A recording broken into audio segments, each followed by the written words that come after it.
Vamos falar hoje de um dos grandes doutores da igreja, um homem espetacular. Estamos falando aqui de Tomás de Aquino, que passou a ser conhecido depois como Santo Tomás de Aquino, São Tomás de Aquino.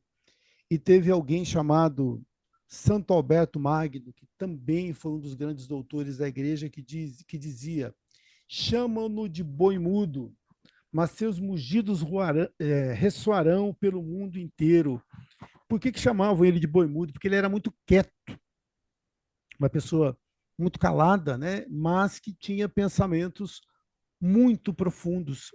E Tomás de Aquino, todo mundo já ouviu falar bastante. A gente começa a patrística, e um dos grandes nomes lá da patrística é Santo Agostinho, que vocês tiveram há duas aulas, e hoje a gente vai fechar esse período aí já com a escolástica, né, são as escolas que eram promovidas pelo clero, com Tomás de Aquino. De Agostinho para Tomás de Aquino tem um bom tempo, né? Agostinho está 300 e pouquinho, Tomás de Aquino já está em 1000, 1100. Ele está um pouquinho, bem depois já de Tomás de Aquino. Quem gostaria de ler essa reflexão para a gente? Que poderia me ajudar aqui? Eu leio, Por Carlos. favor. A filosofia e a verdade já estabelecida. Existe uma verdadeira filosofia em Aquino? Ele esteve empenhado numa pesquisa cuja resposta já era conhecida? Antes de começar a filosofar, ele já conhecia a verdade. Ela está declarada na fé católica, dizia Bertrand Russell. Se encontrar argumentos racionais para algumas partes da fé, tanto melhor, continua Russell. A descoberta de argumentos para uma conclusão dada de antemão não é filosofia, mas uma alegação especial. E este filósofo conclui: não posso admitir que Aquino mereça ser colocado no mesmo nível que os melhores filósofos da Grécia Antiga ou mesmo dos tempos modernos. Estaria um santo intelectualmente superado por filósofos? Eu estava olhando aqui agora à tarde, nesse livro aqui. Ó. Esse aqui é um livro que a gente usou muito no começo do curso e tem muita coisa que é baseada nele.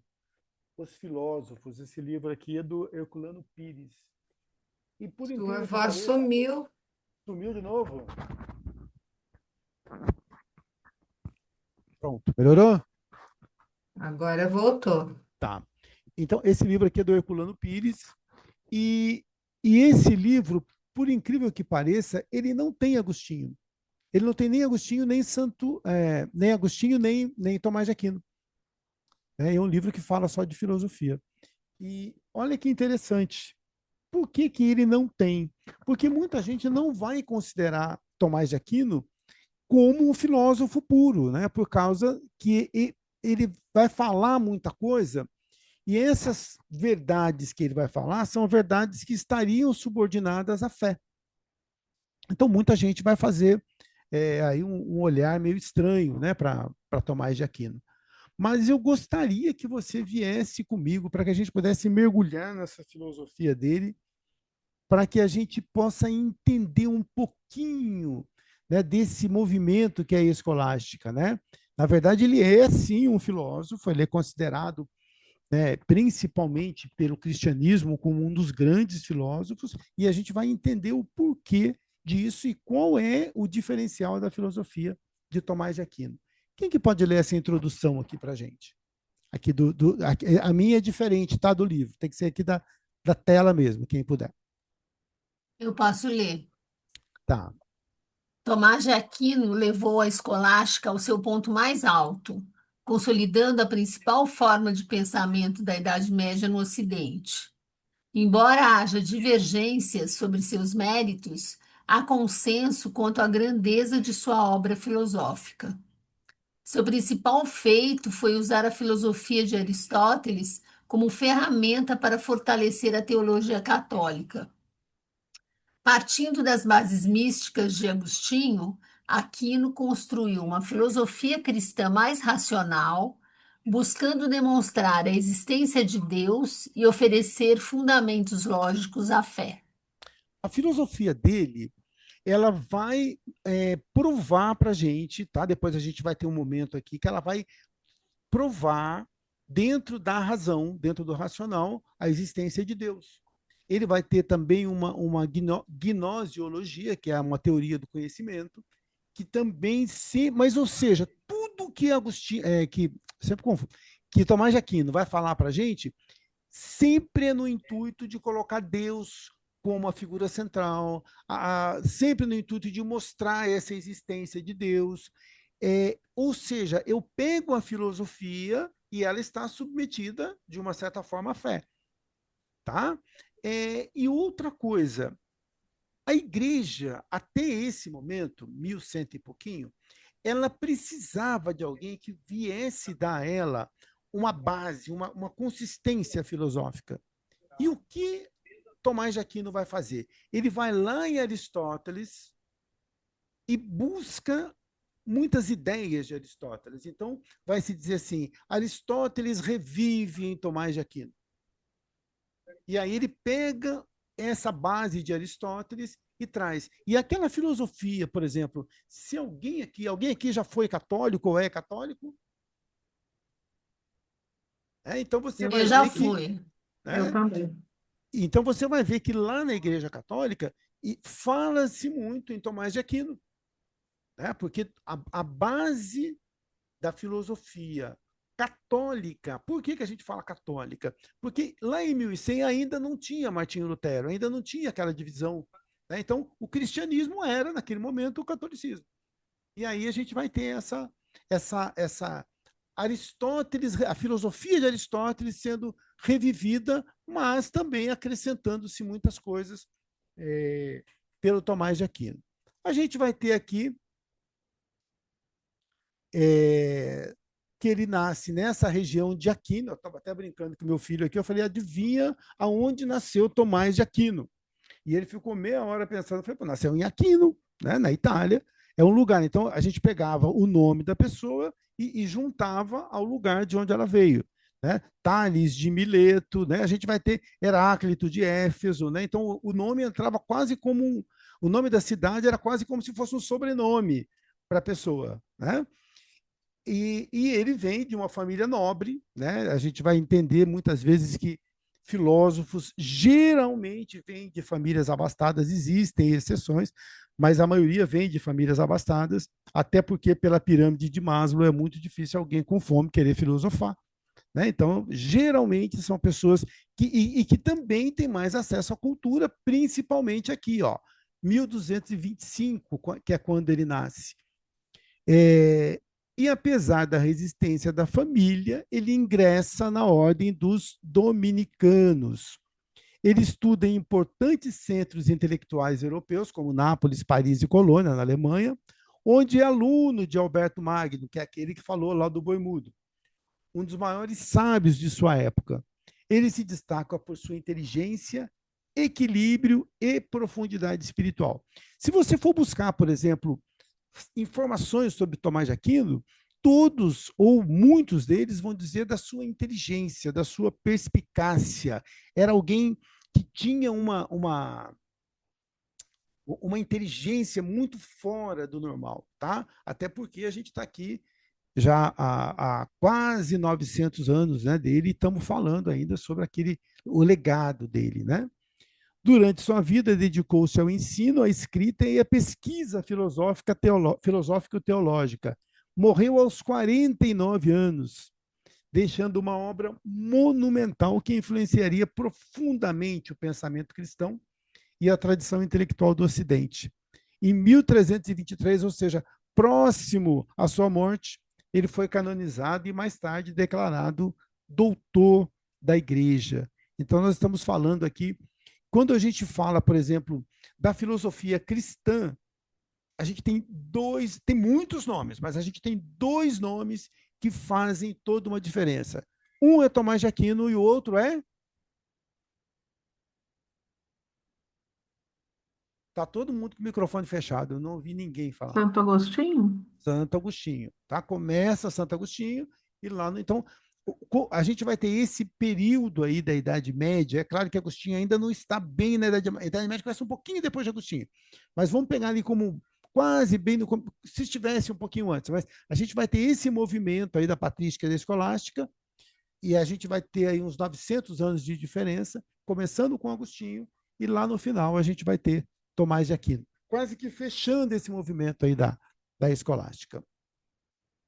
Obras de Tomás de Aquino.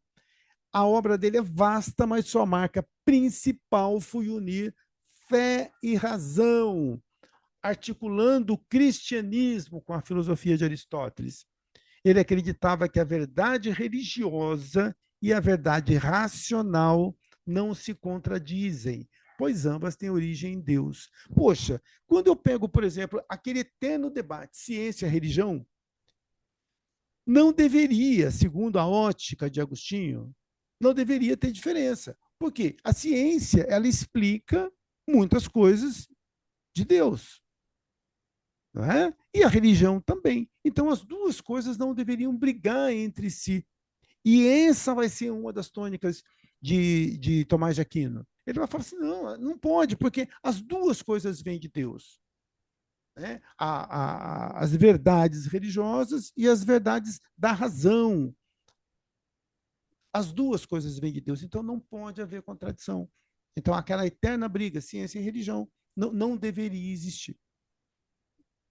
Tranquilo até aí?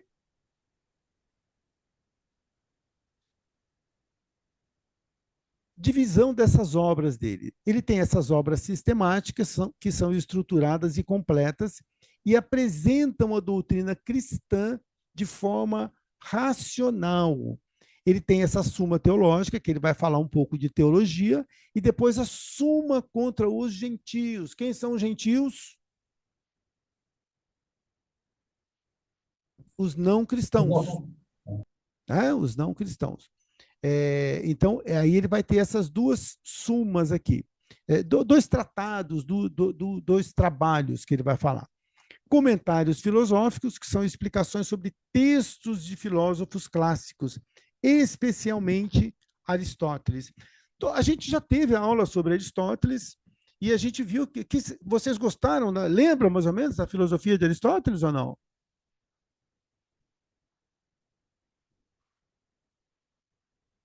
Né? Aristóteles, por exemplo, tem a metafísica, né? A gente tem a metafísica de Aristóteles, tem a ética de Aristóteles, e aí ele vai fazer comentários sobre a obra de Aristóteles. Muitas vezes, eu não sei se você já pegou um livro direto de um filósofo para ler. Você já pegou alguma vez? Por exemplo, você vai ler Spinoza, você pegar lá a Ética de Spinoza, o livro que ele escreveu. Você vai pegar Kant, você pega um livro do Kant. Alguém já experimentou fazer isso? Não, né? Não. O que acontece quando eu pego um livro direto desse cara para ler?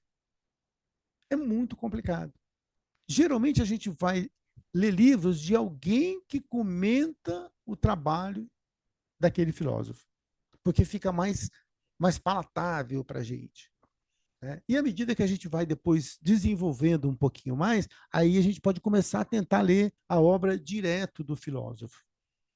Tá? Porque aí a gente vai entender. Então, por exemplo, uma coisa, por exemplo, que um cara chama de niilismo, para o outro é outra coisa. Então, eles mudam muito algumas terminologias. Por quê? Porque a gente está falando em épocas diferentes, em pensamentos diferentes, em momentos diferentes. Então, quando você pega alguém, então, o que o Tomás de Aquino faz? Ele vai fazer esses comentários sobre a obra, por exemplo, de Aristóteles.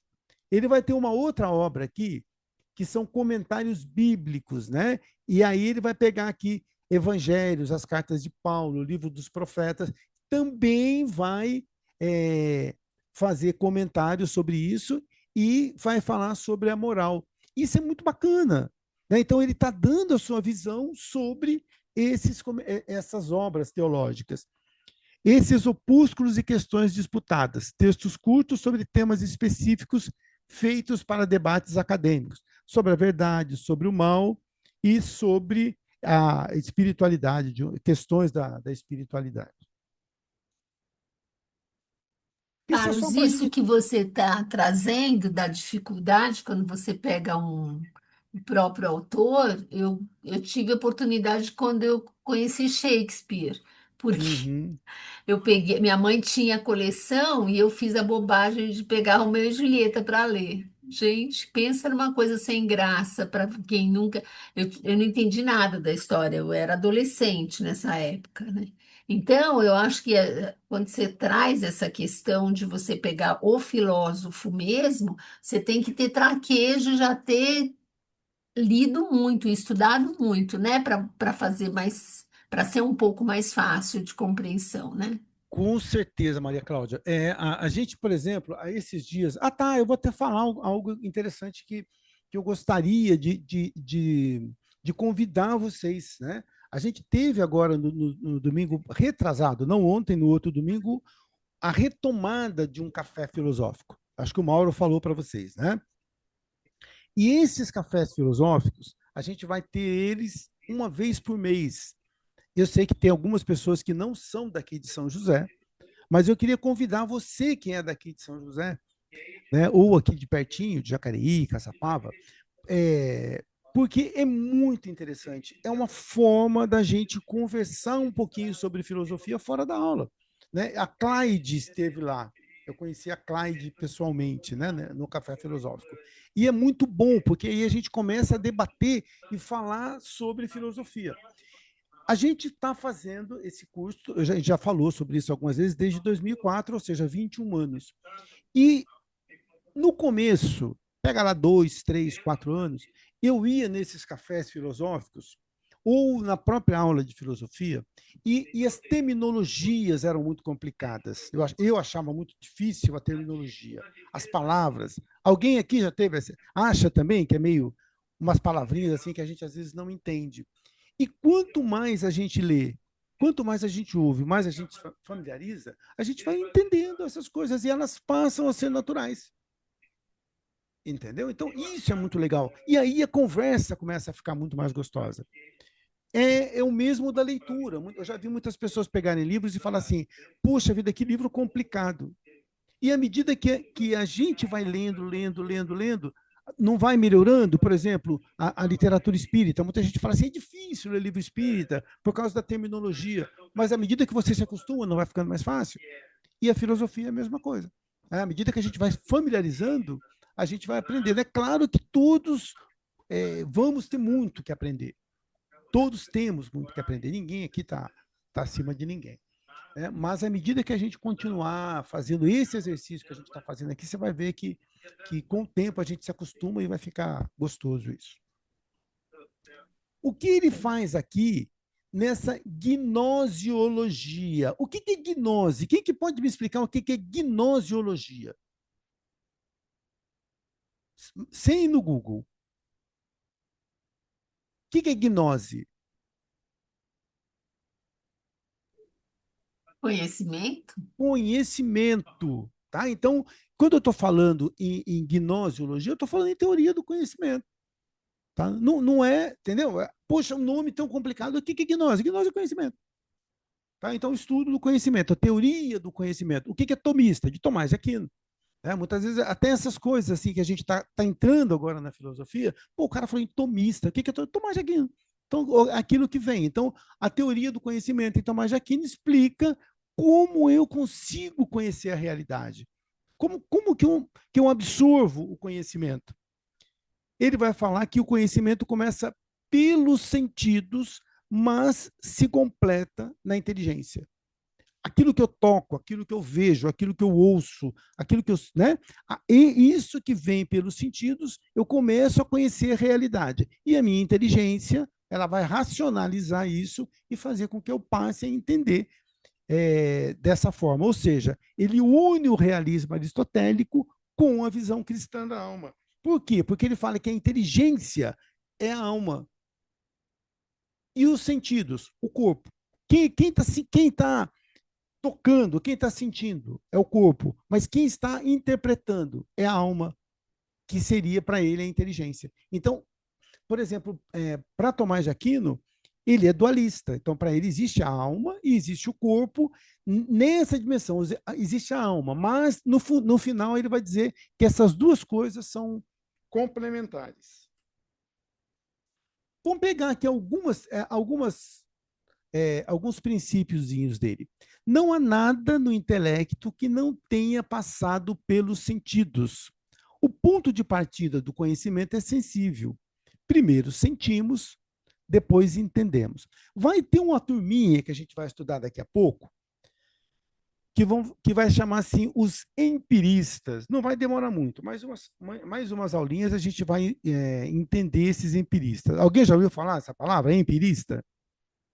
Empirismo vem de empírico, né?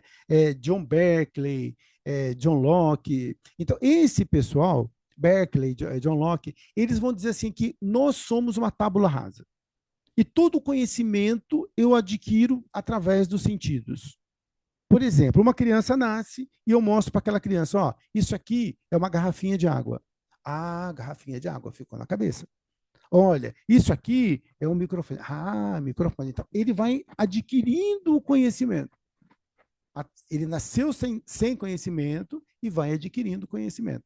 Nós, que somos espiritualistas e que acreditamos que na pré-existência da alma, a gente vai falar assim, não, a gente já tem conhecimentos inatos. Tá? Mas os empiristas vão achar isso. E dentro desse princípio, o Tomás de Aquino, isso que ele está falando aqui, não tem muito a ver com o empirismo. Não há nada no intelecto, ou seja, não há nada aqui na cabeça, não há nada na mente, que não tenha passado pelos sentidos. Tudo aquilo que está aqui na minha inteligência veio até mim através dos sentidos. Primeiro sentimos, depois entendemos. Tranquilo? Realismo moderado. O conhecimento humano é fundado na realidade. As coisas existem independentes da mente. E o intelecto pode conhecê-las verdadeiramente. Ele vai dizer que tudo é inteligível. As coisas estão aí, as coisas existem. E o que cabe a mim é tentar entender o que existe. As coisas não estão aí para mim. As coisas eu não vejo, elas estão, essa garrafa está. Quando eu estou com sede, eu vejo ela como água. Mas se eu quisesse bater em alguém, eu poderia ver ela como um martelo. Elas estão. Agora, a minha mente é que vai fazer essa interpretação do que é isso. Mas as coisas existem em si. O conhecimento humano é fundado na realidade.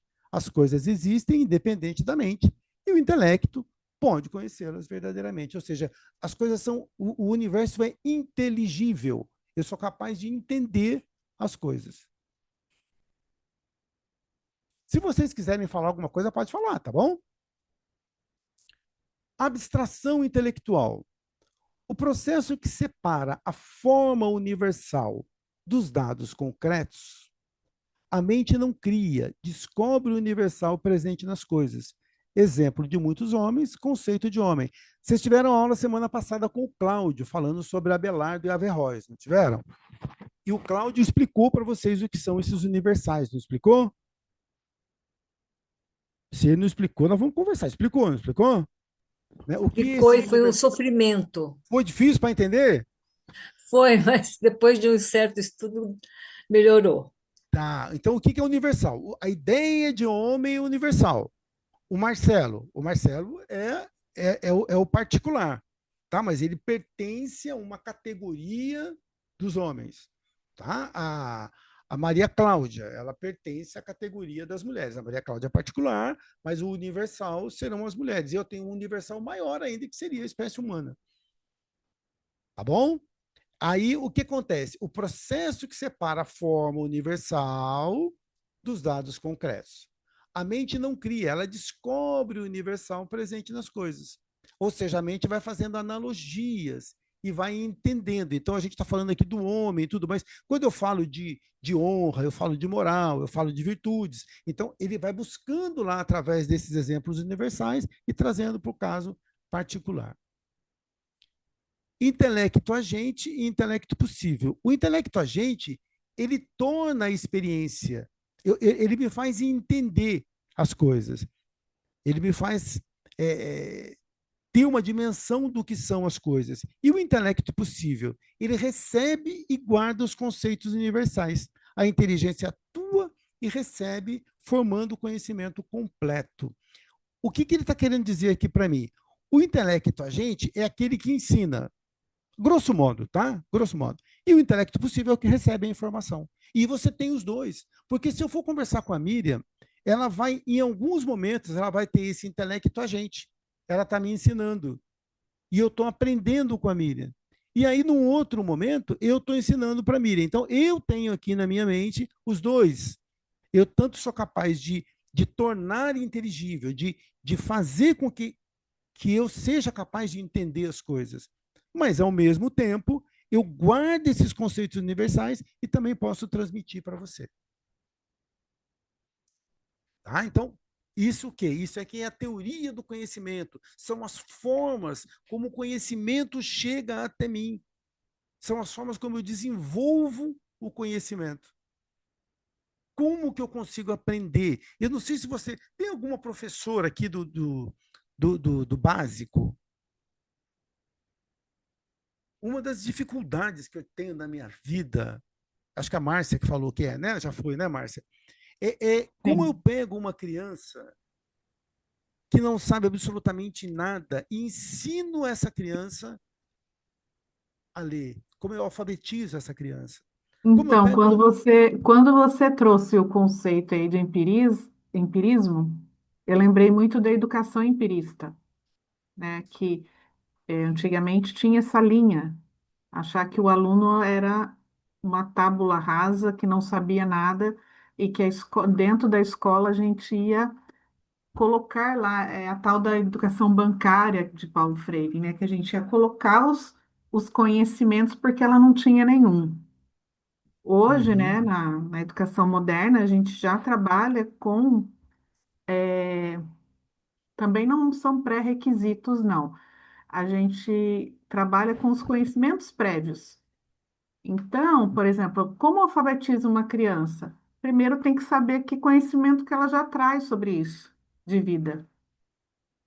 E a partir daí a gente vai trabalhando com os conhecimentos que ela tem. Porque hoje, no mundo letrado, no mundo digital, é quase que impossível uma criança não saber nada sobre as letras, sobre os números e sobre os livros, né? uhum. E etc.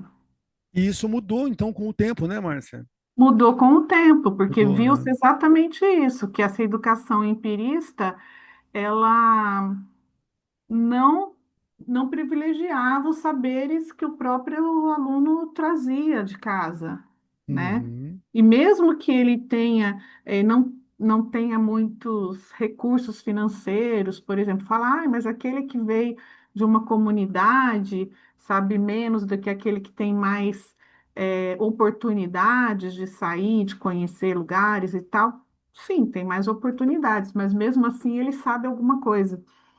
E sim. aí, o professor tem que trabalhar a partir disso, né? Desse E, intelecto que ele traz. e aí, o que ele tem que fazer? A gente pegar, por exemplo, explicar. Imagina você pegando alguém do zero, dentro desse princípio empirista, e dizer para ele: olha, isso aqui é a letra A, e a letra A é essa casinha aqui, e agora essa aqui é a letra B, e você juntando as duas letras, ou você juntando o M e o A, você vai ter o som de. Gente, isso aí, né? E é a teoria do conhecimento. Como que o conhecimento chega até mim? Como que eu adquiro conhecimento? Então, isso é gnoseologia. Tá? Porque muitas vezes a gente está no automático e acha que o conhecimento ele vai brotando, mas não vai. Né? A gente vai tendo que fazer um determinado esforço. Mesmo essa criança que hoje já chega no básico, né? E tendo algum conhecimento, ela adquiriu esse conhecimento em algum momento. Sim, e o que Né? que ela precisa também? Só com o conhecimento que ela tem, ela não é capaz de evoluir. Então, ela Sim, precisa o auxílio de um parceiro mais experiente, que geralmente é o professor, da, da- do, do ambiente, né? Dos pares. Então, para ela evoluir nesse conhecimento, ela precisa de vários outros fatores ali ajudando ela, porque sozinha Sim. não dá conta. Sozinha não consegue. Exatamente.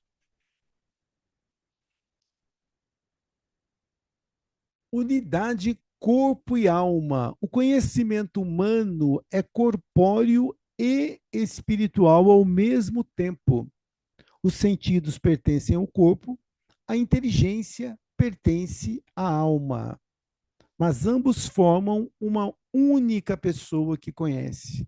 Ao mesmo tempo que ele está falando nessa dualidade, né, entre corpo e alma, ele está dizendo que junta-se tudo e aí ambos vão formar uma única pessoa que conhece. Eu, para aprender, eu uso esses recursos, como a gente já falou, dos sentidos, e aí tudo aquilo que eu capto através dos sentidos, a alma vai fazer, né? Eu junto com a racionalidade da alma e eu vou fazer com que isso vire conhecimento. Molezinha filosofia de Tomás de Aquino, né? Não é tranquilinho? Me fez lembrar agora a pessoa que não tem audição, Uhum. não é? Os sentidos pertencem ao corpo, mas ambos formam uma única pessoa que conhece. E quando falta um sentido, ou dois, né? Como é que fica esse conhecimento? E eu me lembrei da língua de sinais, né? Libras, que não sei se vocês sabem, a gramática deles é diferente. Vocês sabiam disso? É uma língua uma outra língua no Brasil. Uhum. A formação da frase, de uma frase, né, para explicar alguma coisa que aconteceu, né? O sentido das palavras é diferente. Então, primeiro vem o adjetivo, depois vem o verbo, depois vem o substantivo, né? Primeiro onde ele estava, depois qual foi o ato a ação que ele quer contar, né? E os diferentes idiomas também falam disso, né? Tem Sim, sim. no inglês, primeiro fala o adjetivo, depois fala o substantivo. Substantivo. No japonês também tem muitas diferenças nos idiomas, então isso é muito interessante esse tópico, né? Do Mas você fez uma pergunta interessante. Você consegue colocar teu nome aí? Eu esqueci seu nome. Como que é? Meu nome é Lia, eu não consigo, Lia. eu não sei onde é que muda. Você vai lá em usuários, tem um lugarzinho aí, quando você passa só o mouse embaixo, eu não sei se você está num PC ou no celular, tem participantes. Tem. Quando você clica em participantes, aí vai listar todos os participantes. E aí você vai lá onde está o seu nome, vai clicar em cima dele, lá tem umas bolinhas lá, e ele vai dar a opção de renomear. Ah, Tá bom? ok, Segredo, hein? Não conta para ninguém isso aí. tá Tá? bom. É, o que acontece quando existe essa possibilidade que a Lia falou? A pessoa nasce e ela não tem um dos sentidos, por exemplo, ela é deficiente visual, ou deficiente auditiva. O que acontece com essa pessoa? Geralmente, o que o próprio organismo faz com essa pessoa? Geralmente aguça outro sentido. Isso, existe uma compensação, né? E aí aumenta a sensibilidade dele em outro sentido. Isso é muito bacana. Você vê como o nosso corpo ele é inteligente, né? E sobre isso a gente vai falar daqui a pouco, sobre essas características, como que a gente consegue, pô, deve ter alguma coisa por trás disso, né? Como que o meu corpo sabe que ele tem que desenvolver uma outra característica? Né? Então, tudo isso a gente vai tentando depois. A filosofia de Tomás de Aquino vai tentar colocar isso para a gente depois. Deixa eu ver quem é que está com o microfone fechado aqui. Deixa eu ver. Pronto, já resolvi.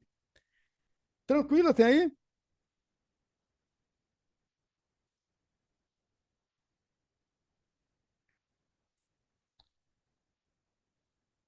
No processo de conhecimento, foram ressaltados princípios considerados básicos. O princípio da não contradição. Isso aqui são algumas regrinhas que o Tomás de Aquino coloca para a gente.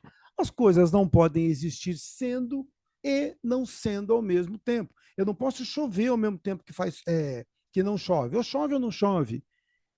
Eu não posso ser alto e baixo, eu não posso ser loiro e moreno.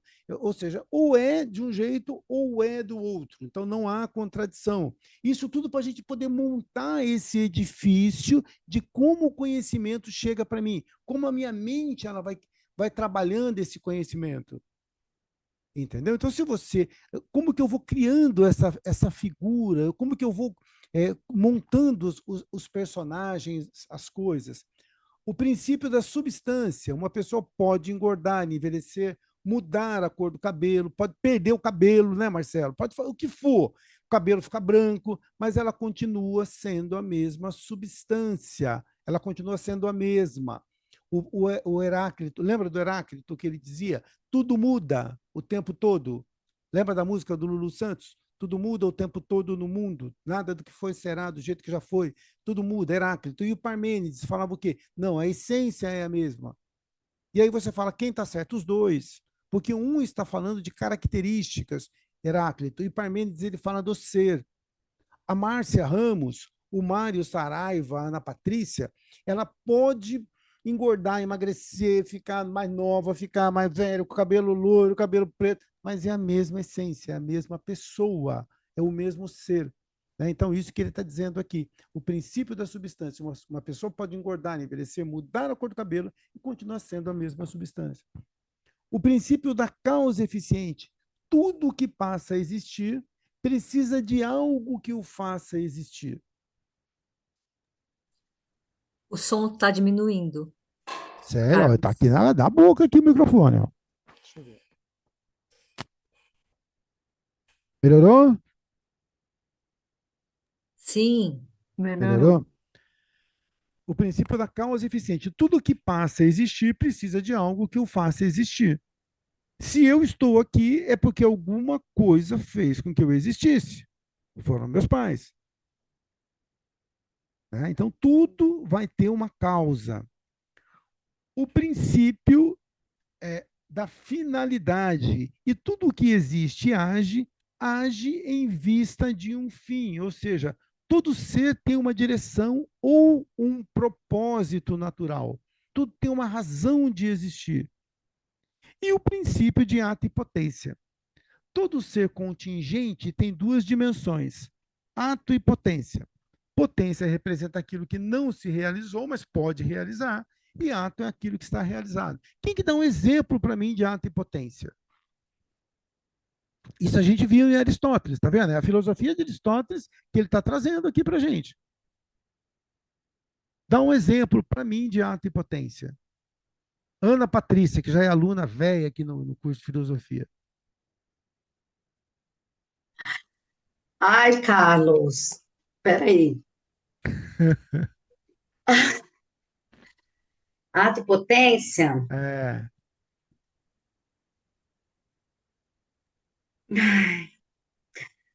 Ato é ato. Você está o que você está, sei lá, fazendo uma ação. Seria isso? Não, não é nesse sentido. Quem pode ajudar a Ana Patrícia aí?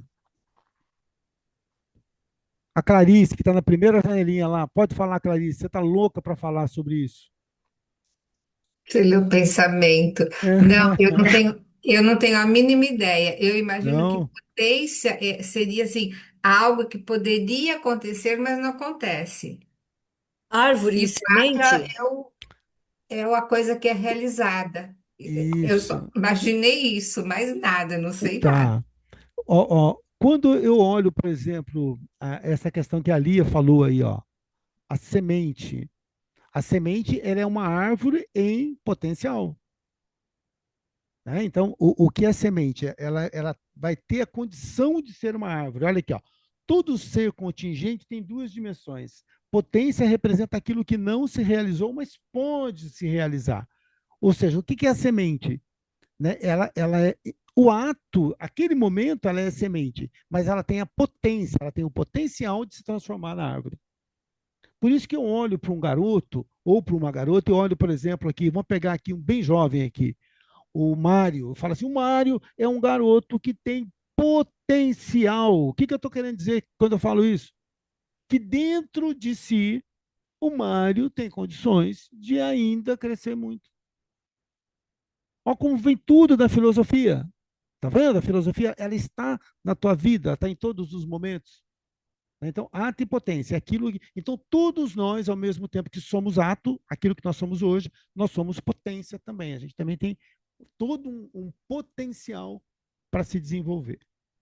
Então, Carlos, seria certo, por exemplo, se eu falasse assim, né? Eu conheço um menino aqui de 10 anos e que ele, por exemplo, é um menino que gosta de argumentar, que fala bem, não sei o quê. A gente fala assim, nossa, esse aí tem um potencial para ser advogado, por exemplo, né? Claro, opa, com certeza. Né? Que hoje ele tem o ato disso, ele mostra isso, né? Ele mostra essa. O ato também mostra a potência da pessoa, certo? Isso, ato é o que eu sou agora. E Então, potência é esse menino aquilo que, que por exemplo, não aceita as coisas prontas, então alguém fala alguma coisa, ele já começa a argumentar, questionar e tudo mais. E aí você fala, nossa, esse tem uma potência para ser um advogado, um Isso, jurista. isso. É exatamente essa ideia do potencial mesmo que a gente fala. Tá? Então, o exemplo da Lia foi muito bacana. É a semente e a árvore. A semente hoje, o ato da semente era só uma semente. Mas se você plantar aquela semente, adubar e deixar ela, e der as condições, ela vai ser uma árvore frondosa amanhã.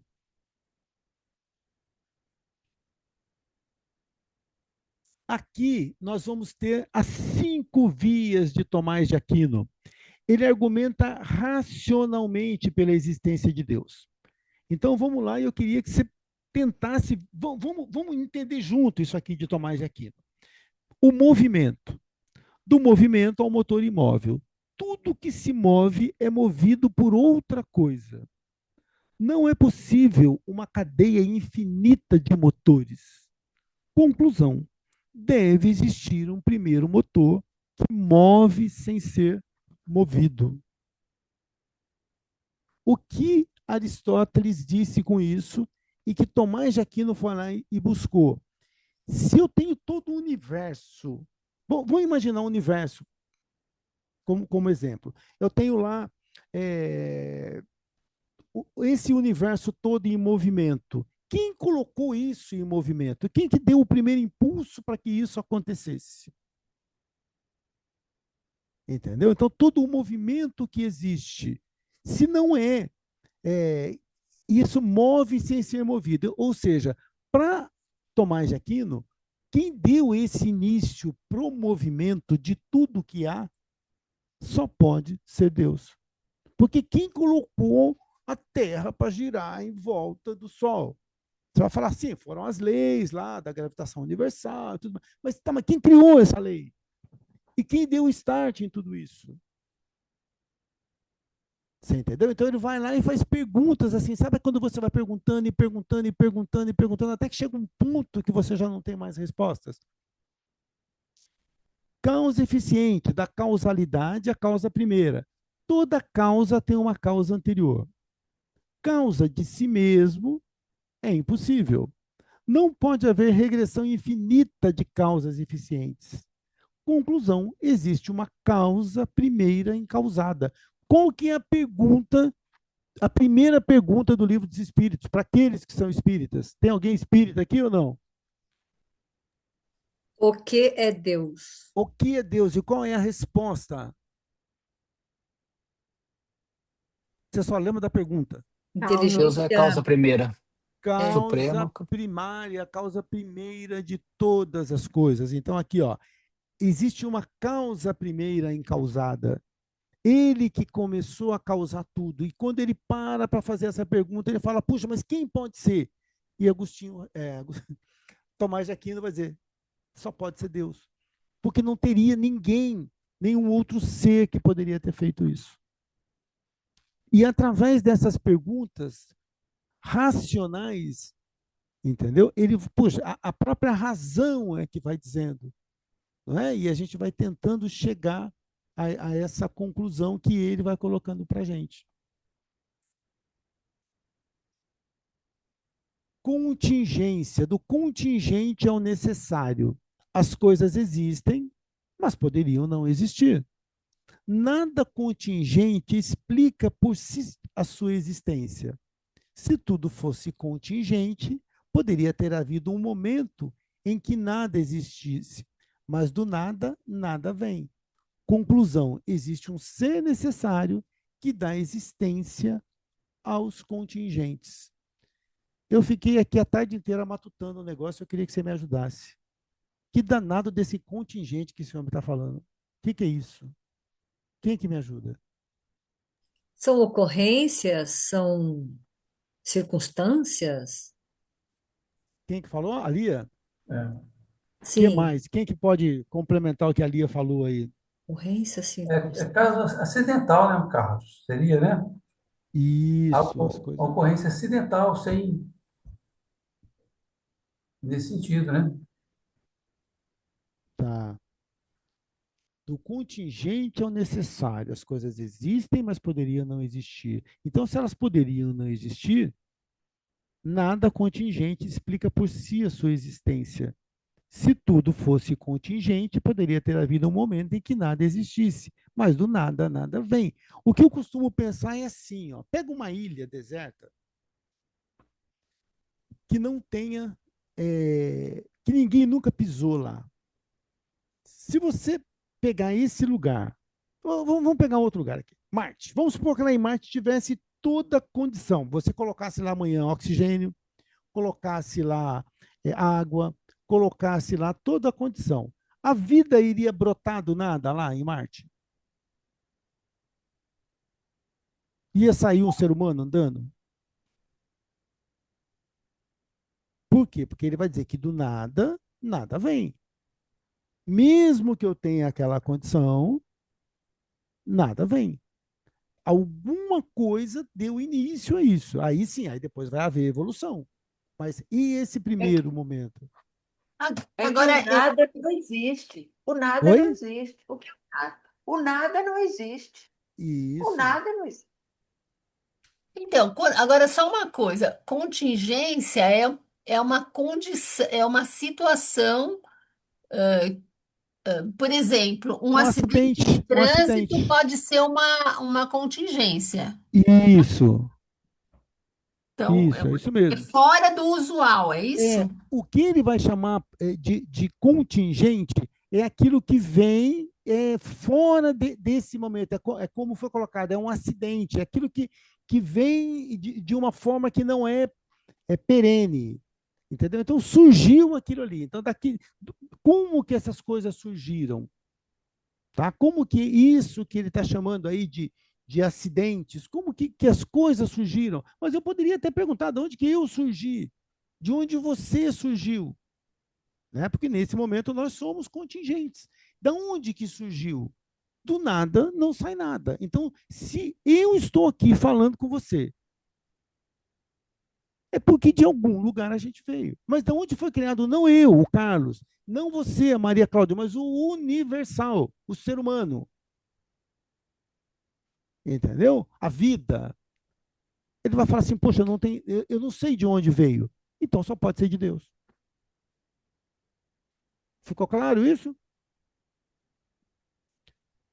Graus de perfeição, dos graus ao ser perfeito. Observamos graus de perfeição.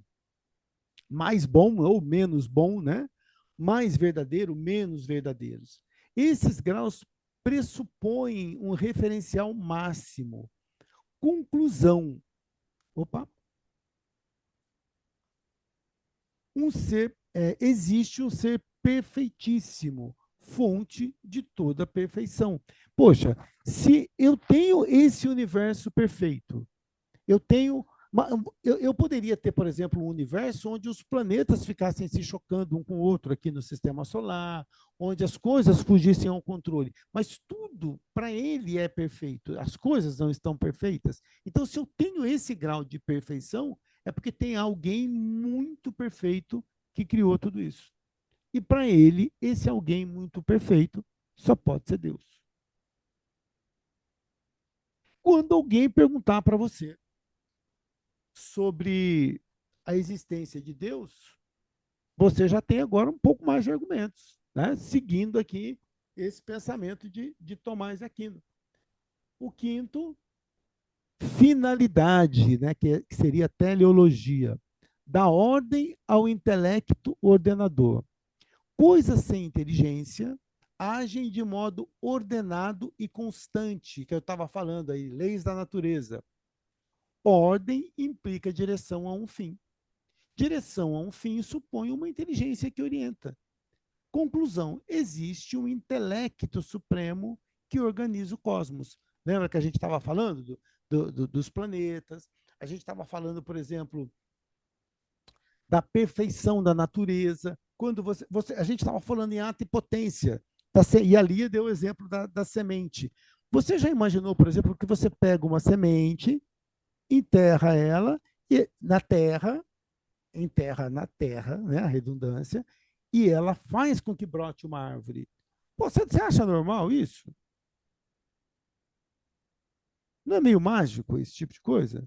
Quando a gente sai um pouco da normalidade. Poxa, peraí, eu pego uma semente de uma fruta e enterro essa semente e nasce uma árvore. E outro detalhe, quando eu pego e vou chupar uma laranja, quando eu pego e vou comer uma maçã, dentro dessa maçã, dentro dessa laranja, tem a semente que vai dar origem à árvore que vai gerar essa planta, essa fruta. Então, toda essa perfeição, todo esse ordenamento, toda essa situação de coisas, ele vai dizer, poxa, mas de onde que vem essa ideia? Como que surgiu tudo isso? Essas leis da natureza? Puxa, só pode ter vindo de Deus. Para Tomás de Aquino. Resumindo, as 5 vias mostram que o movimento exige um motor imóvel. A causalidade exige uma causa primeira. A contingência exige um ser necessário. Os graus de perfeição exigem um modelo perfeito. A ordem natural exige um intelecto supremo. Tomás de Aquino vai falar que a fé é iluminada pela razão. Tomás de Aquino conseguiu convencer vocês da existência de Deus ou não?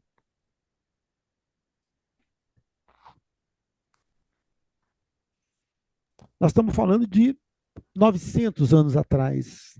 Lembra que eu falei que ele era um cara que tinha uma sacada diferente? Né? Eu entendi a filosofia dele é uma coisa. Agora você imagina você desenvolver esse pensamento. Né? Por isso do valor muito grande, né? Desses grandes vultos aí, né? Que vão trazer para a gente essa linha de pensamento. Alguém acha que... O que vocês acharam da filosofia dele até aqui? Queria ouvir um pouquinho vocês. O que vocês estão achando de Tomás de Aquino? Eu achei interessante porque ele puxa pela razão, né? Fica muito fácil a compreensão dele pela razão. É lógico que tem alguns aspectos, como por exemplo a questão da contingência, que eu acho que exige um pouco de esforço da nossa parte porque é uma compreensão de um aspecto menos concreto, né, mais abstrato, mas fala, eu acho que assim, o tempo todo ele puxa pela razão e isso facilita muito a compreensão e faz muito sentido, né? Sim. Quando ele fala que existe um intelecto supremo, eu penso que ele está dizendo assim: nós somos criados pela psique divina. Tudo foi criado pela psique divina. É o que Uhum. eu penso. Sim. Quando a gente pega aquela definição de Deus lá do Livro dos Espíritos, a primeira pergunta, causa primária de todas as coisas, aqui, ó, causa primária, vocês conseguem ver o meu cursor aí, né? Causa primária de todas as coisas, inteligência suprema. Ele não fala isso? Que ordenou tudo isso. Ou seja, tudo, ó, o primeiro motor, o ser necessário, a contingência exige um ser necessário. Se eu estou aqui, quem é o ser necessário? É o meu pai e minha mãe. Eles que fizeram com que eu estivesse aqui. Então, sempre tem uma causalidade em cima de tudo isso. Né? Esses graus de perfeição. Gente, muito do que está aqui, vocês concordam que vem a doutrina espírita, ela, quando se fala em Deus, ela está muito baseada nessas coisas aqui? Ou eu estou viajando na maionese? Você vê a influência de Aristóteles e a influência de Tomás de Aquino, mesmo na doutrina espírita. Nesse sentido aqui, desse entendimento de Deus, tem uma influência bacana, não tem? Então, olha como as coisas vão vindo. O conhecimento ele é universal. O conhecimento está aí. Né? E aí a gente vai desenvolvendo esse conhecimento.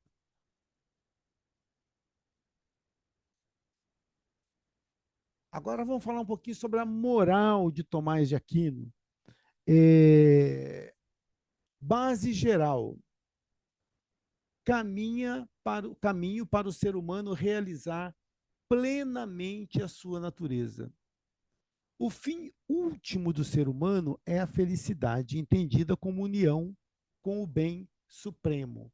Então, quando ele fala no pensamento moral de Tomás de Aquino, vamos tentar refletir um pouquinho. Caminho, o que seria a moral para ele? É o caminho para o ser humano realizar plenamente a sua natureza. Qual é a natureza do ser humano?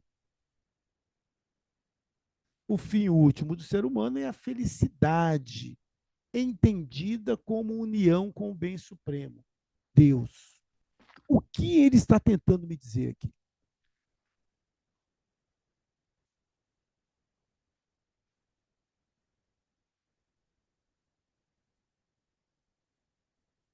Para que eu nasci? Qual foi o O motivo de meu eu ter... propósito é ser feliz. Tá, mas beleza, mas ser feliz como? Comprando uma BMW, uma casa bacana, uma roupa de marca, é isso que ele está falando? Caminhar com Deus.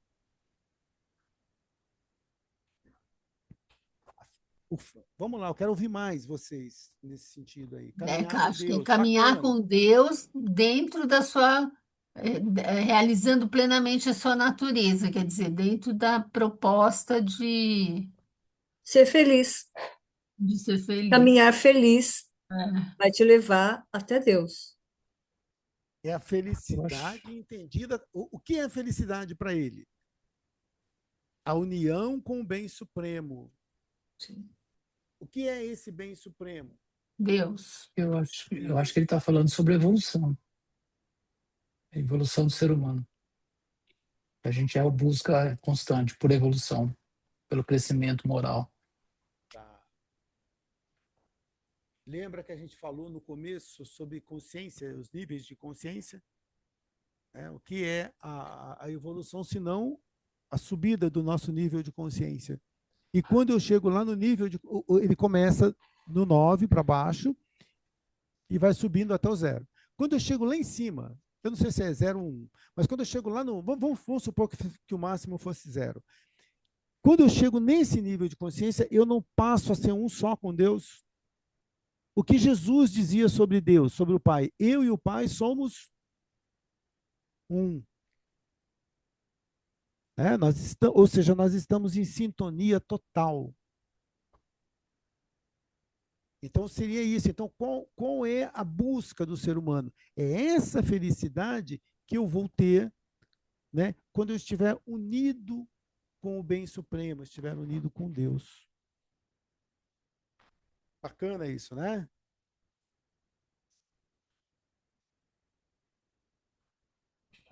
E ele vai dizer dessa lei natural. Essa lei natural é o núcleo da moral de São Tomás de Aquino, a moral tomista. Há uma ordem racional inscrita na natureza humana. A razão humana é capaz de conhecer essa ordem.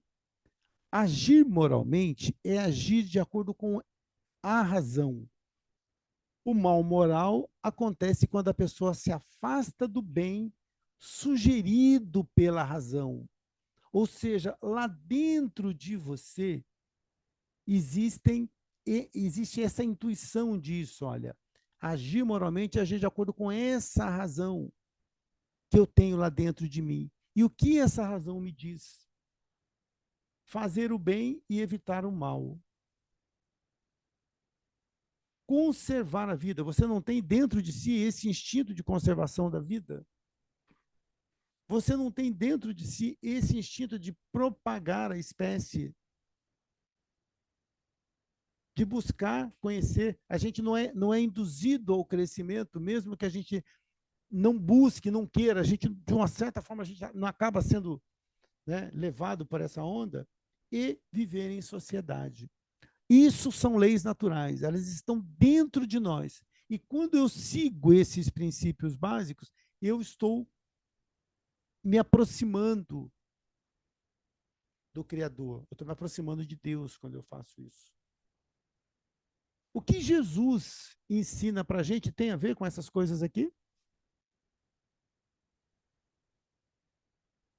Fazer o bem, evitar o mal, propagar a espécie, buscar a verdade. Vós conhecereis a verdade e ela vos libertará. Viver. Vamos tentar, por exemplo, aqui, viver em sociedade. O que viver em sociedade tem a ver? Por que viver em sociedade seria uma lei natural? Vamos tentar racionalizar isso.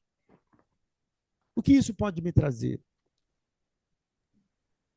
A definição de limites, né, entre o meu direito, os direitos e deveres, né, aonde termina o meu direito e começa o direito do outro. Isso faz parte, né, do viver em sociedade. Somos todos dependentes uns dos outros. Você precisa de alguém que plante, alguém que faça tecido, alguém que construa. O que mais? Desenvolver a tolerância, a fraternidade. Uhum. Esse é o mais fácil, né, André? Verdade. Você imagina, por exemplo, nós estamos aqui agora conversando através do Zoom e para que isso funcione, a gente tem alguns fatores. Eu tenho alguém que desenvolveu esse software, eu tenho alguém que criou e projetou e fabricou o seu celular, ou eu aqui no meu caso estou usando um PC, você pode estar usando um notebook. Alguém que projetou, desenvolveu isso. Tem um cara agora que está fazendo com que a energia elétrica chegue à tua casa. Senão essa energia elétrica não estaria chegando. Mas para você estar aqui conversando comigo, você já deve ter se alimentado, se não antes da aula, pelo menos algumas vezes hoje, né? Deve ter tomado um café da manhã, deve ter almoçado, deve ter. E alguém produziu esse alimento para você. Né? E aí, olha quantas coisas, né? Essa cadeia, né? Essa teia onde nós vivemos. E aí eu vou aprendendo a conversar, eu vou aprendendo, como disse a Maria Cláudia, o meu limite, eu vou aprendendo a ter a tolerância, a ter a ética. Então, poxa, viver em sociedade só pode ser um princípio bacana da lei natural, né? E essa busca da verdade aí também seria, vocês concordam que é um desses princípios? Como que essa busca da verdade me ajuda? E ela é uma lei natural.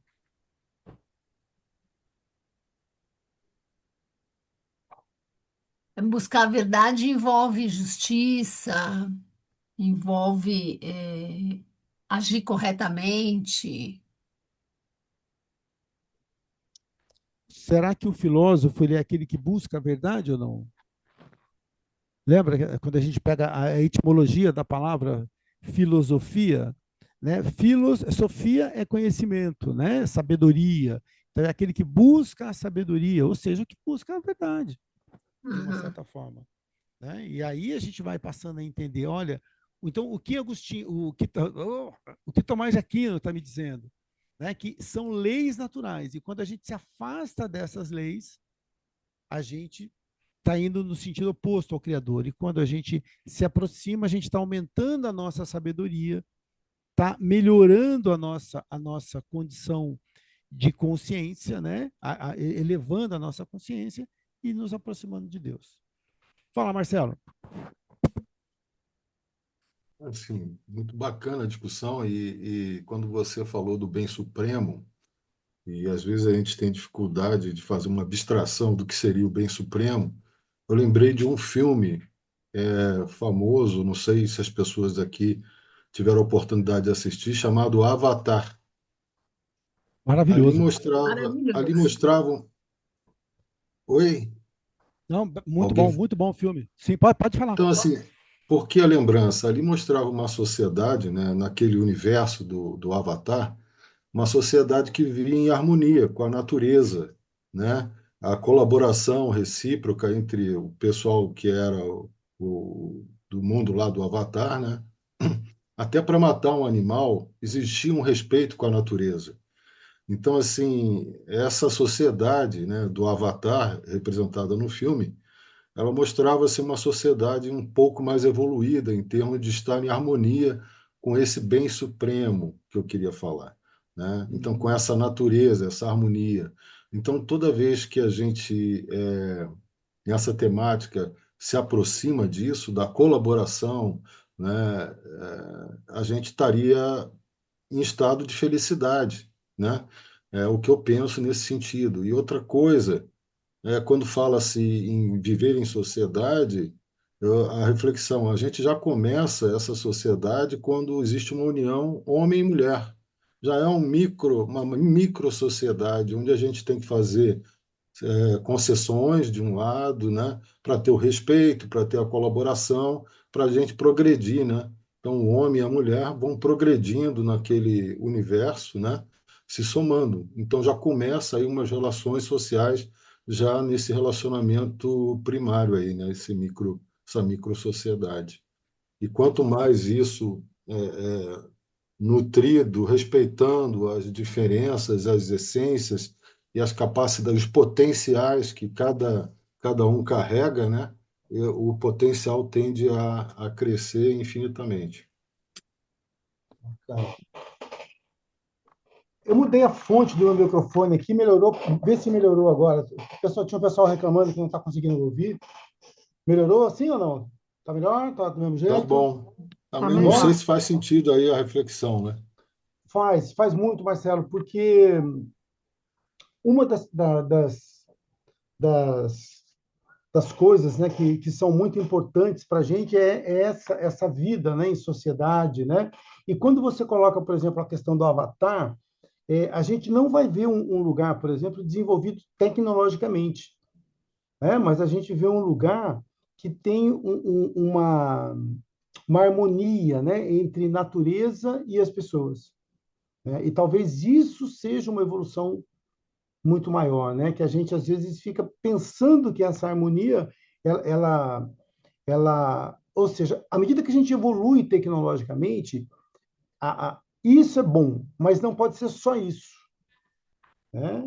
Ela tem que haver essa harmonia com a natureza. E hoje, por exemplo, a gente tem muita gente pensando nisso, né? Aqui E a é gente às importante. vezes se coloca como assim que a felicidade, quando você trouxe até o exemplo, o que que é felicidade para você ter um carro novo e tal, a gente costuma associar a felicidade com progresso econômico ou tecnológico.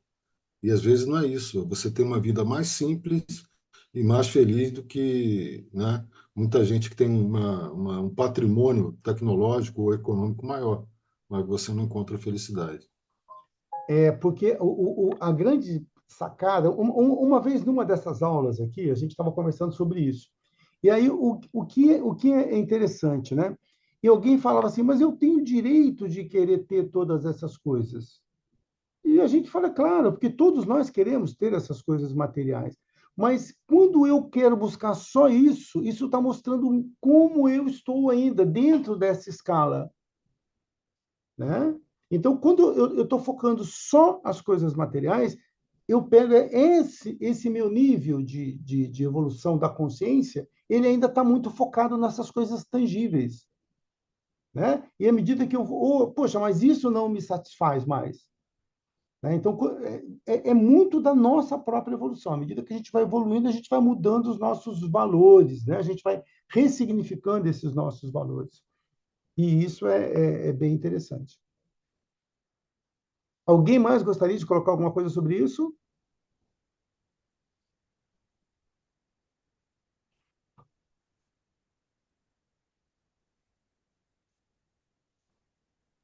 Ah, Aqui... eu Oi, tenho, pode falar. eu tenho visto na mídia que, não sei se, não dá para acreditar em tudo que se vê na mídia, né? Mas diz que tem uma tendência como é que fala? Os jovens já não estão mais querendo sair à noite, eles querem se encontrar durante o dia para ir dormir à noite. O novo rico agora, ele só anda com roupa de academia, porque é sinal que ele está cuidando da saúde e tem tempo para ir para academia. Então, parece que tem alguns valores que estão mudando, parece que tem uns sinais, né? Por exemplo, agora é, tem uma linha de roupas e acessórios no Japão que não tem marca. E o legal é esse, é não ter marca, não ter mais a grife. Então, tem umas coisas mudando. A casa, né? A moda até outro dia, né, era que as casas sejam minimalistas. Então, todas as casas parecem um consultório médico chique, né? Todas são bege, Uhum. cinza e branco, né? E eu estou vendo, né, na mídia assim, que tem uma coisa mudando aí, né? Não, agora a moda é ter casa com lembranças, casa afetiva. Então, nós estamos sempre mudando, né? Mas estou aí Tá. lembrando de algumas tendências que estão. Isso. E o legal, Lia, é bacana a moda, é uma tendência, né? E isso faz muito sentido. E à medida que a gente também vai evoluindo, a gente entender algumas coisas. E eu sei que não foi isso que você falou, mas eu só vou pegar um gancho naquilo que você falou. Mesmo que elas não estejam na moda. Por exemplo, hoje eu tenho, por exemplo, uma ideia minimalista, né? Mas, poxa, será que antes desse movimento eu já não poderia ter me perguntado, poxa, mas para que eu preciso de uma casa tão grande? Se eu moro aqui, eu e mais duas pessoas, né? Se você responder e justificar aquilo, por isso, bacana, não tem problema. Mas eu não devo ter uma casa grande ou muito luxuosa só porque você tem ou porque o Daniel tem. Né? Porque muitas vezes a gente vai no embalo, né? Eu falo assim, eu quero ter porque o outro tem. Eu quero ter o carro tal porque o carro... E, não, né? Onde vai essa consciência sendo desperta? Quando eu falo, mas será que eu preciso disso? Será que os meus valores eles têm que ser os mesmos? Porque cada um vive numa circunstância, né? Cada um vive numa contingência. Né? Então, aquilo que para você é importante, talvez para mim não seja, e o contrário. Né? Então, isso talvez seja esse despertar, né? que ele coloca. E a sociedade como um todo também ela vai mudando, né? Esses pensamentos aí. Esses dos jovens saírem de dia, eu acho maravilhoso. Né? Eu acho que é bacana, porque eu tenho meu caçula aqui com 16 anos, tomara que ele adeira a essa moda que vai ser ótimo, vai me evitar aqui muita dor de cabeça, né? Porque eles saem à noite e a gente fica preocupado. E o meu não tem esse hábito de sair, tomara que ele mantenha, né? Porque os perigos estão muito grandes hoje, né? A ética de Tomás é uma ética das virtudes, que também é influência de Aristóteles. As virtudes são hábitos que aperfeiçoam o ser humano. O Aristóteles dizia, a virtude é um hábito. Então, E o que eu penso é o seguinte: a moral é social, a sociedade é quem dita a moral, mas isso, a ética é pessoal, é do indivíduo. Então, o exatamente. ser É ela que a vai, que, ética que é vai analisar da essa moral, pessoa. né? Isso. É. A ética a moral é social, é a sociedade que dita a moral, mas a ética é pessoal. Isso, A exatamente. ética do indivíduo. Se eu for lá no Oriente Médio, e num país onde haja poligamia, e eu possa ter 3, 4 esposas, não significa que mesmo eu morando lá, eu precise fazer isso. A moral lá permite, mas a minha ética é que vai dizer se eu devo ou não fazer. É isso mesmo, viu, Cláudia? Virtudes cardeais são as virtudes humanas: prudência, justiça, fortaleza, temperança. E eu vou de novo, o que Aristóteles vai dizer e Tomás de Aquino repete: virtude é hábito.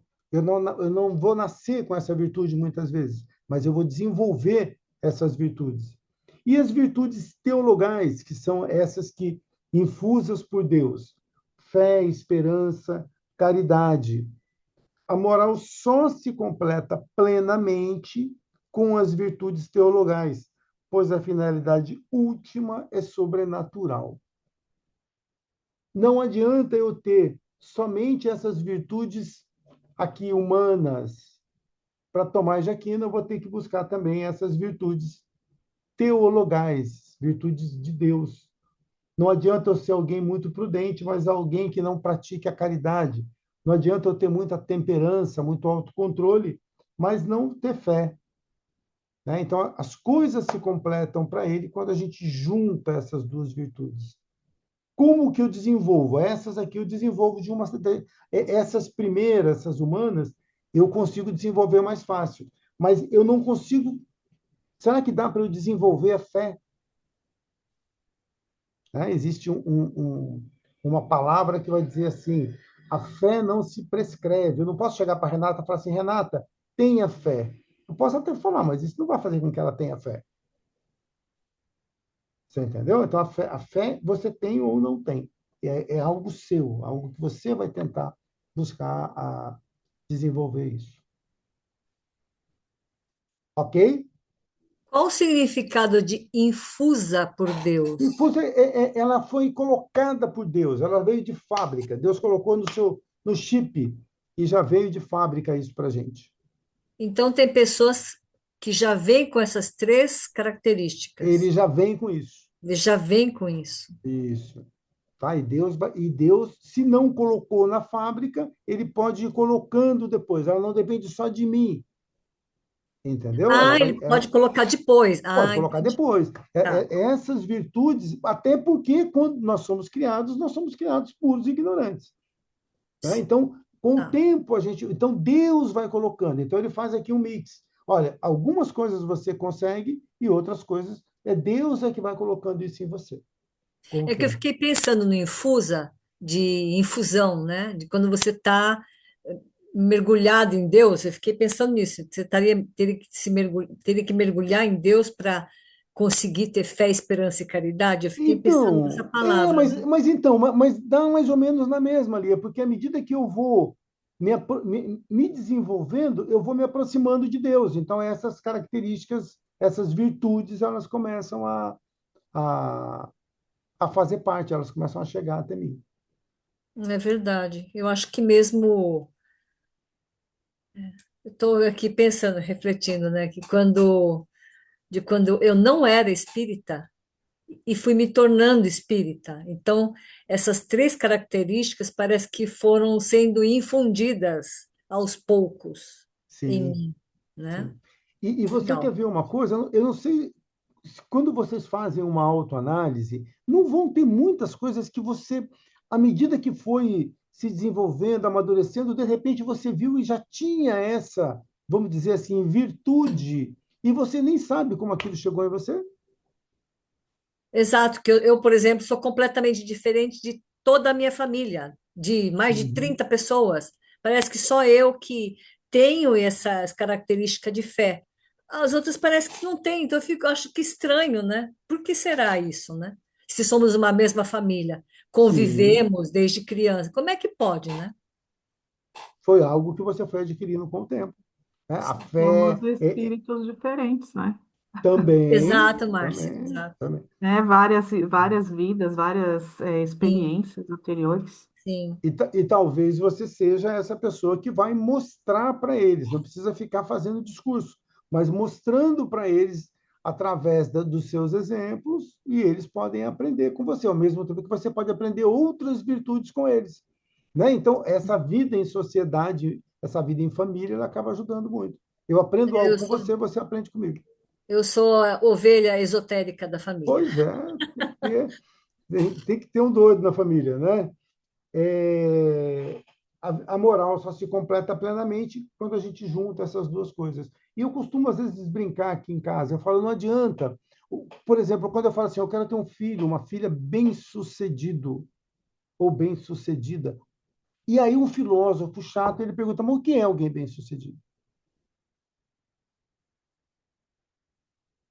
Entendeu? E baseado naquilo que a gente falou, você vai falar, poxa, mas alguém bem-sucedido é alguém que só tem uma conta bancária privilegiada ou é alguém que desfruta ou possui algumas dessas virtudes? Né? Então, a gente Alguém vai que é feliz? juntando. Exatamente. Então, esse alguém bem-sucedido, à medida que o tempo passa, a gente vai mudando um pouquinho esse conceito aí do que seria, né? A vontade, o intelecto. O intelecto, ou seja, a razão, a inteligência, a mente, conhece o bem. A vontade escolhe esse bem. A ação moral é boa quando a vontade segue a razão iluminada pela consciência. Eu sei o que é bom. Eu sei que se você esqueceu, eu estou lá na praça de alimentação do shopping, você esqueceu, alguém esqueceu o telefone celular, aquele iPhone 35, em cima da mesa, que eu sei que vale uma grana. E então o intelecto conhece o bem. Então o meu intelecto fala, isso não é teu e você deve devolver. A vontade, ela vai escolher fazer esse bem, porque eu posso conhecer o bem, mas eu não preciso necessariamente praticar esse bem. Então, essa vontade escolhe esse bem. A ação moral é boa quando a vontade segue a razão iluminada pela consciência. Quando eu busco fazer aquilo que eu sei que é bom. Ato humano e ato do homem. O ato humano é feito com liberdade e consciência. Tem valor moral. O ato do homem é automático, instintivo ou inconsciente. Não tem valor moral. Qual que é a diferença dessas duas coisas que ele está dizendo aqui? Na primeira, ele escolhe. Hum, O ato humano, ele escolha, de acordo com a consciência, tem valor moral. tá. E o outro eu fiz porque eu fui doutrinado a fazer isso? É isso, Marineuza? Faz no automático, faz no hábito, faz por. Ah. Então, por exemplo, eu vou a um centro espírita, a uma igreja, porque me disseram que se eu for lá toda semana e tomar um passe, ou for a uma missa, eu vou ser salvo. E eu faço isso automaticamente. Acordo, já vou.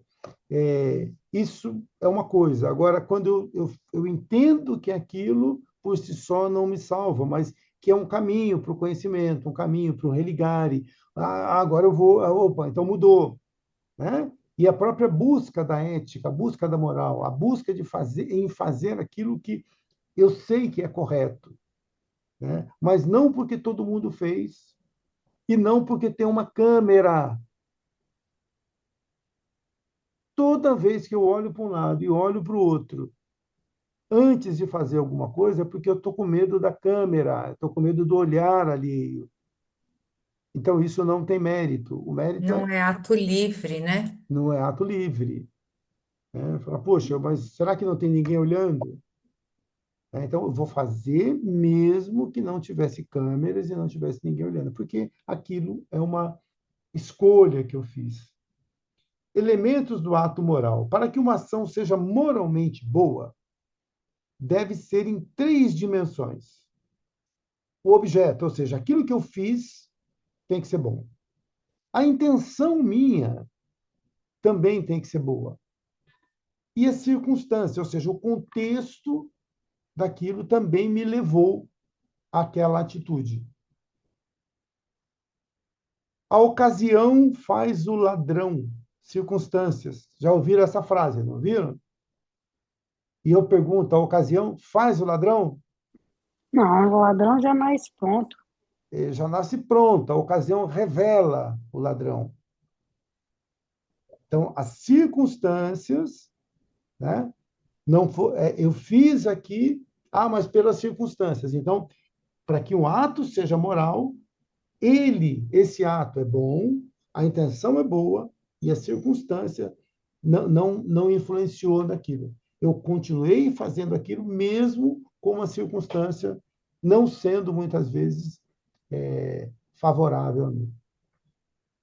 Se um deles for mal, o ato se torna moralmente imperfeito. Você vê como que a moral do Tomás de Aquino é bacana, né? É uma moral bem rígida, né? Bem austera. A gente já está É fechando. bem espírita também, né? É bem espírita. Esse cara, eu não sei não, acho que ele ia no centro de vez em quando, viu, Vilma? O problema dele é a unidade, né? Que nós somos corpo e alma em um só, não tem Isso. encarnação, né? A unicidade da vida bloqueia bastante o pensamento, né? Mas é algo que vem bem junto com a ideia do cristianismo, né? Daquele momento, principalmente, né? O que se Sim. chama de monismo, né? Essa corpo e alma sendo uma coisa só. Mesmo que essa alma, ele não vai dizer para onde que essa alma vai, né? Mas se acredita que a alma só existe junto com esse corpo, né? Filosofia e teologia em Tomás de Aquino. Duas ciências, dois caminhos, são os dois, né? São diferentes, mas são harmônicos. A filosofia é parte da razão humana. Estuda o mundo natural, o ser, a moral, a alma. Trabalha com o que pode ser conhecido pela experiência, pela lógica. E a teologia? Ela é parte da revelação. Estuda Deus, a salvação, o sentido último da existência. A razão ajuda, mas não alcança tudo. Ou seja, as duas são importantes. E para ele, elas têm que caminhar juntas. À medida que a razão humana ela caminha, ela estuda esse mundo, a moral, tudo, ela também vai buscar, ou seja, a razão, eu consigo atingir muita coisa, mas eu não consigo tudo sem a teologia. Se não for por Deus, eu não consigo tudo. O que ele está querendo dizer? Que a razão é muito boa, mas ela ainda está subordinada à fé. Ela ainda está subordinada à teologia. A filosofia é muito bacana, desde que você pense dentro daquilo que o cristianismo acredita. Se você pensa fora disso, não está legal. Tomás de Aquino está 1200 e pouquinho, e a gente vai ter aí 200, 300, 400 anos depois, muita gente sendo queimada na fogueira. Né? Porque vai levar muito a sério essa subordinação da razão pela fé.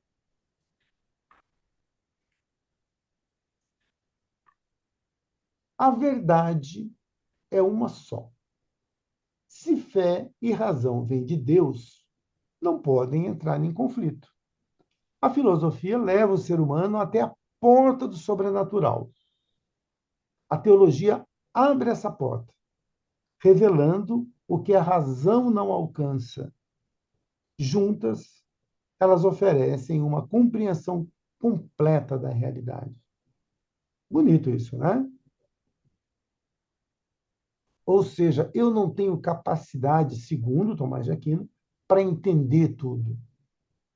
Muitas coisas eu vou conseguir entender, mas quando chegar a um determinado ponto, é só através da teologia, através de Deus, através da fé, é que eu vou conseguir entender alguns mistérios. Por isso que você sempre vai ouvir, olha, isso são mistérios de Deus, isso são mistérios que nós não temos acesso. E lá no livro dos Espíritos, a gente também vai ouvir isso. Você vai ouvir um espírito dizer, olha, até aqui você consegue entender, mas daqui para frente, se eu não me engano, é na segunda ou terceira resposta, você não tem ainda a capacidade para entender. E Tomás de Aquino vai dizer: você só vai entender isso, essas verdades da fé, através da teologia, através dos ensinamentos aí da religião como um todo. Ok? Muitas dúvidas?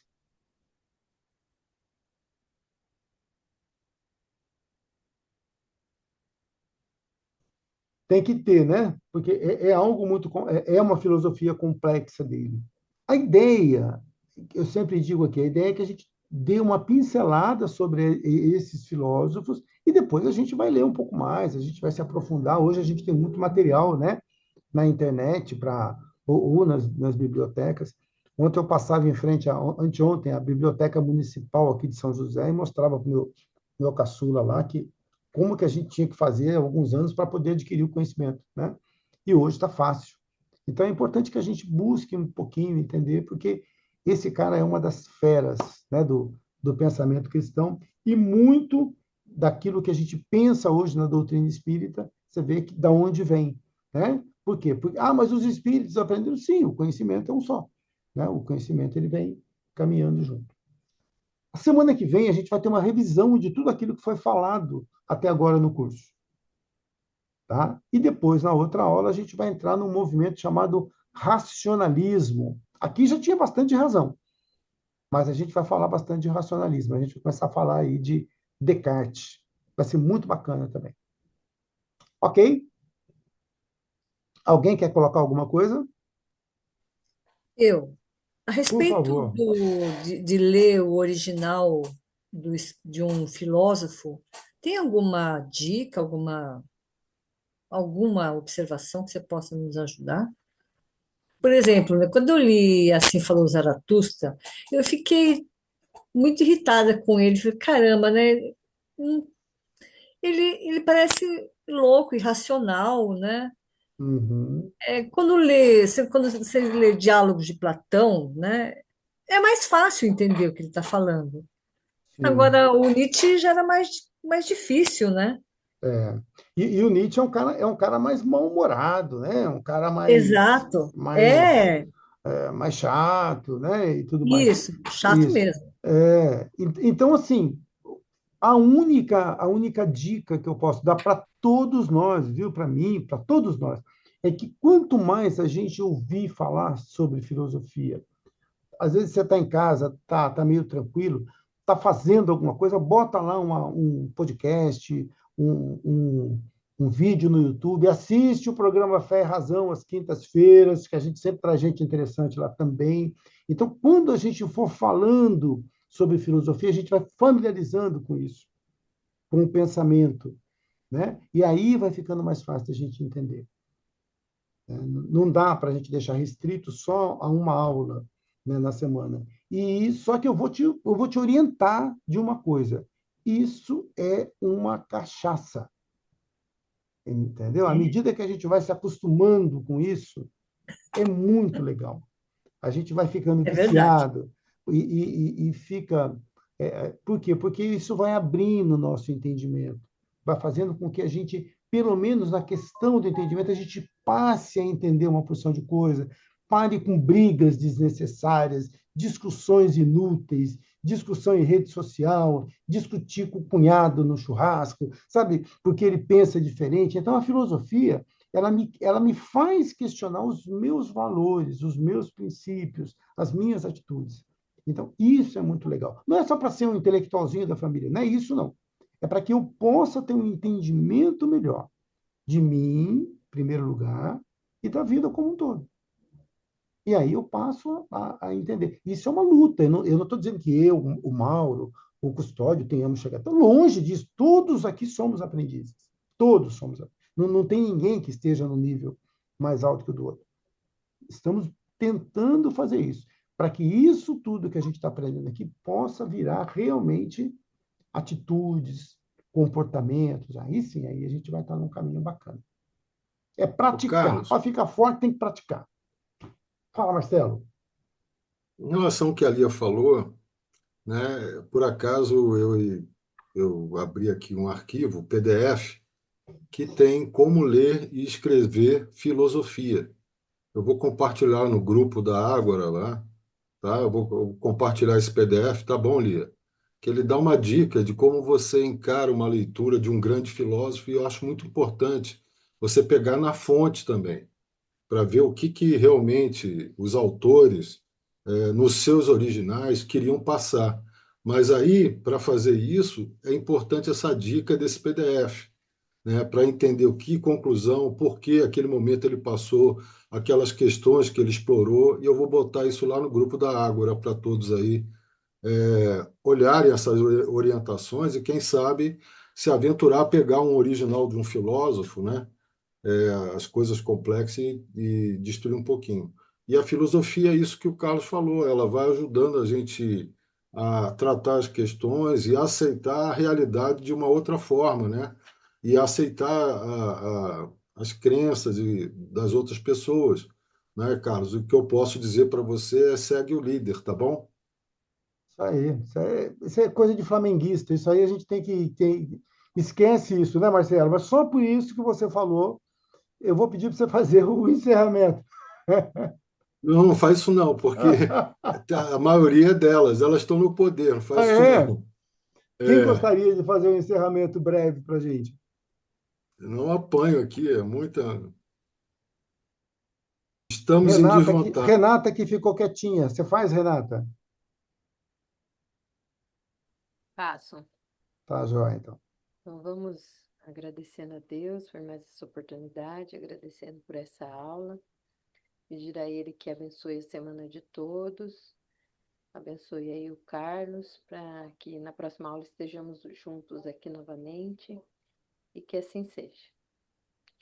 Tá ótimo. Pessoal, ótima semana para todos vocês. Uma semana abençoada para vocês, viu? Fiquem com Deus e até a Obrigada. próxima, se Deus quiser. Obrigada. Tá Boa bom? Boa noite. noite. Obrigada, Ótima boa Boa noite a noite. noite. todos. Boa Boa noite. noite para Excelente aula, todos. excelente aula. Boa Tchau. noite. Tchau, tchau.